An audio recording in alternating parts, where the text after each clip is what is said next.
Hi,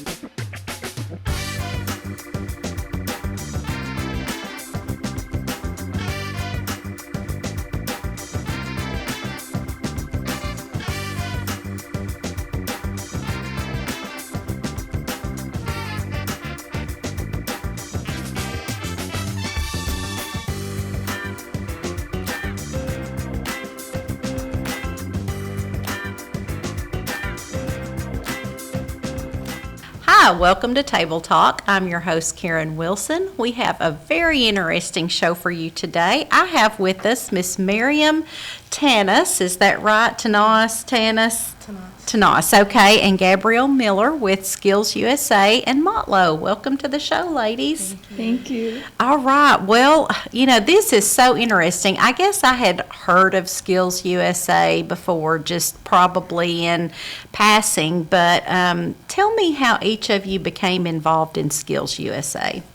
So I think I got involved first, and then I brought Gabby along. So I was in Mr. Marco's class in my last year of high school, and he just came in one day and he goes, "Does anybody want to go to Skills?" And I had no idea what it looked like or anything, but I was like, I might as well go for it. So I tried it out. I got him to pick for me because I didn't know what competition I should do. He ended up going for cabling, so I went to state, I got gold, and then I went to nationals and got gold too, which was an extreme surprise to both of us. Well, tell me about Mr. Marco's class. Let's start with that, because what was the class and what made you take it?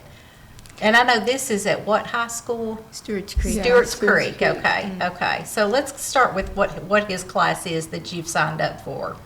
So in high school, we have like our CTE pathways. His was the IT pathway. So it was networking and then A+ and the rest of the certifications after that. Yeah. But it was very much like an overall IT class my first year. So I went through the first year and I was like, okay, this is kind of interesting. And then I got to take apart laptops and stuff, and then I was like, yeah, I want to do this for sure. So you too, Gabby, I guess you just had an interest in just general IT stuff in high school, so that's what brought you to his class? Yeah, basically. And it was just overall general IT class. We even did a little bit of cabling in there too, which was fun. So. Well, and I'm sure you're probably one of few girls in a class like that. Is that correct? We were basically the only girls in there, throughout all of the 4 years we were there. And then it wasn't until our last year there where we were in the same class together. But we didn't even say a word to each other because we were just so shy.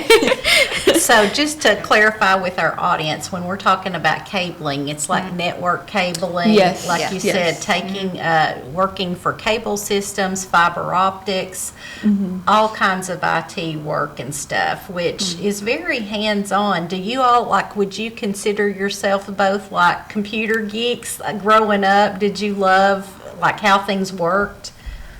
I like taking them apart. Yeah. I couldn't put them back together, but I like taking them apart. Well, that's the beginning, so. Yeah. That's the beginning of learning how to put things back together and learning, I guess, how things worked. So I guess that was my thing. Did your interest in the skill come first, or involvement in Skills USA? So you're getting a touch of it in class in high school, and then what was Skills USA? Is it like the class just on steroids, or even more technical than what you had before? Skills is okay. It's not a class. Yeah, right, it's an organization. Yes, right. But it's huge. Yeah. It's not just IT is just a section of it. There's almost every hands-on thing you can think of. Cooking, plumbing. Yeah, there's cosmetology. Yeah. It's just everything that you would imagine to be if CTE classes turned into A competition, but way bigger than you would imagine. Right, because it's all over the United States. Yes. Okay, so whenever you go to a Skills USA competition, you've got a state level, and then you've got a national level. Is that right? Yes. So, I guess, tell me, we've touched on that a little bit, but what has interested you the most about cabling and connecting each of you? So for me, it was actually Miriam who just like randomly threw me into this competition. Well, I guess like you started it when Mr. Marco asked like, you know, what competitions like do you guys want to do? And then he put you into cabling because Mr. Marco was like, women are really good at the small details, like because he kinda said that like a women were always challenge. the fastest. Yeah. I was like, if we're the fastest, we might as well. Yeah, might as well try. And so she won like the national level. And so like I walk into like my early morning calculus class one day, she's sitting right there. We have the same exact backpacks, and I've like never said a word to her in my life.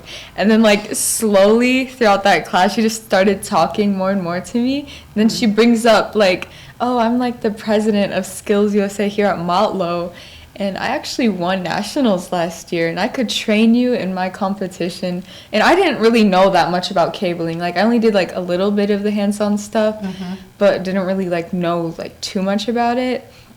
But, like, she started training me, and eventually, like, I won state, then I won nationals, or no, not nationals. I got third in the nation, but, like, just me even placing up there was like, that was my goal, just me placing up there, and I couldn't believe it. Yeah. See, and it had to be Gabby because she sat in the same class my last year of high school. We both didn't say a single word to each other. I had to build up the courage to talk to her. I said, I'm going to go to class today, and I'm going to talk to her. And then I walked into class. I think this was actually like the first week of school. But I walked into class, and she had the same backpack, and I was like, you know what? It's a sign. I'm just going to talk to her. That's your opening. And she just convinced me, and I was just like, yeah, okay, I'll try it. Like, Yeah, but I really wanted a girl because it was so cool to win next to, like, a guy that looked like the stereotypical cabling guy. So I was like, I need another girl that just doesn't look the part. Yeah. So that it's just so much cooler. It's like you got a cabling sister now. Yes. Technology sister. And I guess, how did that feel, I guess, walking? I'm sure all eyes were on you when you walked in state and nationals, because there's just so few females in that field. Yes. It was actually, you know, when she went this year, me and Mr. Marco were both like, it was exactly the same amount of nervous as I was the year before, because it's so like nerve-wracking to sit there, and there's like this big like somebody that looks like they would be experienced in cabling just sitting there next to you, and you're just like, oh, I feel like I don't know what I'm doing. But then you get up on stage and you win, and you're like, okay.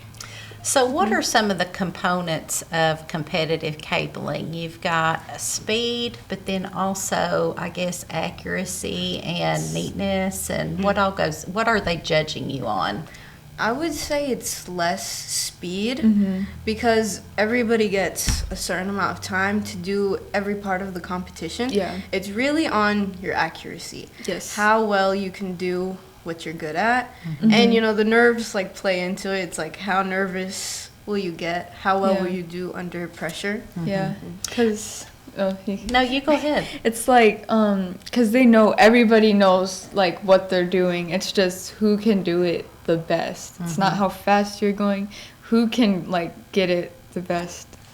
Like the best, I guess, connections and things like that. Connections, neatness, just, And I have in my mind that maybe you all are up on stage doing your job, and then do they have you step off and they kind of evaluate your work and judge based on that? So, yeah, they had a rubric, and it was like, okay, so at this station, you'll be doing this, for example, and then after you finish whatever you're doing, they'll have the judge walk over, test your cables, can't go back and fix it or anything.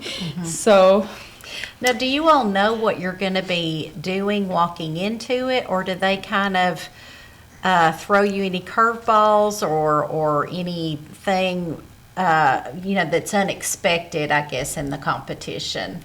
For me, I kind of generally knew what I was doing because she's been to nationals, so she knows like generally what they're gonna throw at me.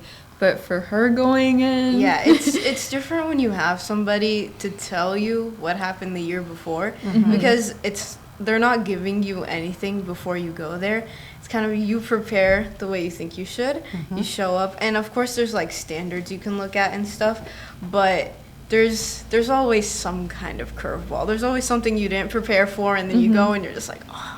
Oops. Well, now, is troubleshooting part of it too? So Yes, that could be yes. your curveball, I guess. You Yeah. don't really know what kind of troubleshooting they're going to give you. Yeah, but for the most part, troubleshooting, like, there's only so much you can do to cables. Like, either They the say it's a order's path. wrong. That's what I've told you at work a Yeah. lot. It's just a pathway. Yeah, but everything has to be, I guess, just right to make the connection. Yes, yes. Well, let's see. So as y'all touched on, you went to state and won gold in state, and then on to nationals in Atlanta. Talk about, I guess, walking in, Miriam, kind of your first time. Did you feel confident, or were you kind of? I mean, it's natural to be nervous. I was not confident at all. I didn't know like what it even looked like. So I was just like, okay, I'm gonna prepare. I'm gonna go. Nobody was expecting anything. We were like, we're just doing this for fun. We're gonna prepare and see what happens. So Yeah. then after I won at state, I was still nervous to go to nationals, and I was like, there's no way I'm gonna win. But I felt like I knew. I felt like I underestimated how much I knew when I went to state. But then when I got past state, it was like, okay, maybe I actually know what I'm doing. I just need some practice. Well, and to clarify, you actually went to nationals when you were still in high school, right? So these people you're competing against are a lot more probably experienced than you are. Yeah. So, and are most of them like in college, Yeah. taking those courses there and everything? Yeah, I so. competed at the college level, which I was really nervous about because they were older and I felt like they just had more time to learn this stuff. So that's why I wasn't expecting anything out of it. But then after I won, I was like, it was a surprise. Yeah, yeah. Well, I guess a lot has to be said for your teacher sitting over here because evidently he's got a top-notch training program here in high school that you all have been participating in. So what do your parents think about this? Is this like something that they're just flabbergasted by, or are they kind of techie themselves? This is a bit of a hard question for both of us because my parents are both immigrants. I think one of Gabby's parents is an immigrant, so it's kind of when you mention engineering and a woman to immigrants, it doesn't really go together. It's kind of just seen as They're kind of looking at you like maybe you got two heads or something. yeah, because it's seen as a guy's field. So I wouldn't say they exactly understand it, but I think both of our parents are very supportive of it, even if they don't fully understand it. They're supportive because they see that we're going for something that isn't really the norm. But they can see that we're excelling at I'm it. sure they're so proud. My yes. dad, he was like, that's the coolest stuff ever. He does software development, so he's kind of like in the IT area. So when he was like when he saw that I won state and then got up to nationals, he was just like, what the heck? This is crazy. Yeah, right. And I mean, of course, he's a little bit from that field, and I could see how yours is like, probably still, I'm sure they've been here for years, but still kind of learning, and I'm sure part of the demographic, even if you're not an immigrant, it is highly unusual to have females in that job, although we are seeing it open up more and more. And I will say with the new Barbie movie that's opened up that I saw the other night, you guys are going to be perfect examples for the new Barbie doll they'll probably create. It'll be cabling and connection Barbie, so why not? So tell me, I guess, how each of you are you going to utilize this after you graduate, or what do you plan on doing? For me, I really I'm still figuring out what exactly I want to do, but with the experience that I have, I can I can see myself using it, if I need to, and if I do end up going into the field, it will be really, really helpful to already have a background in this stuff and know how to do this stuff. I remember looking at this cabling box the other day when I was helping my boyfriend's grandparents move into their new house, and I was oh, I know how to make those and stuff, and I was that's so cool, I can do their cabling. Yeah. Well, what about you, Miriam? Well, in cyber, you always need cables for something. I mean, whether it's because you're connecting them to have less Bluetooth going around so that it's more secure.